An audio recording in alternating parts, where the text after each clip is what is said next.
Odi. Kwani hakuna mtu? Babe, sasa utaleta salad nijipange. Haina shida.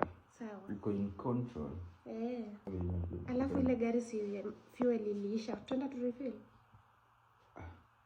Niko na kadi siko pale juu, unaangalia?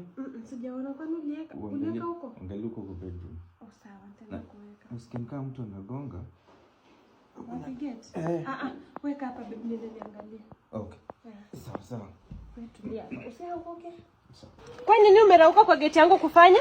Habari? Asubuhi unarauka kwangu kuninokea gate. Shida ni nini? Vivian, si ni mimi rafiki yako. Mimi sikujui rafiki yangu tangu lini?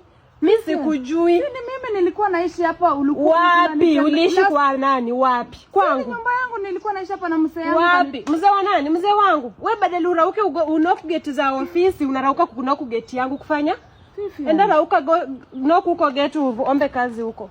Vivian, mimi rafiki yako. Mimi sikujui. Niitie mzee wangu.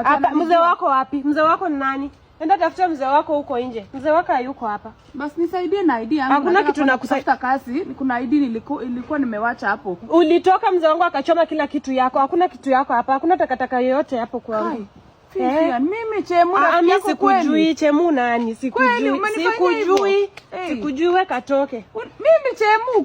Kwani unadhani hapa kuna advert tumekuja kupiga? Hakuna hapa advert. Ndio tembea huko kutafute kazi. Kuko gate za ofisi, si kuna gate zangu hapa. Ni sawa tu. Yaani umenifanyia hivyo mimi Vivian, mimi rafiki yako. Wewe enda, mimi sikujui eti rafiki yangu tangu lini. Nikakaribisha kwangu nikakwambia mimi. Chai ya nini? Sikujui. Mimi nilishaiona kwako na mguu zangu. Ni sawa. Ana mwingine wenda wazimu huko anaraukia kubisha gate za watu huko. Lakini I think ni mama fua. Anataka aje? Ajielewi, sijui ni shida yake ni nini.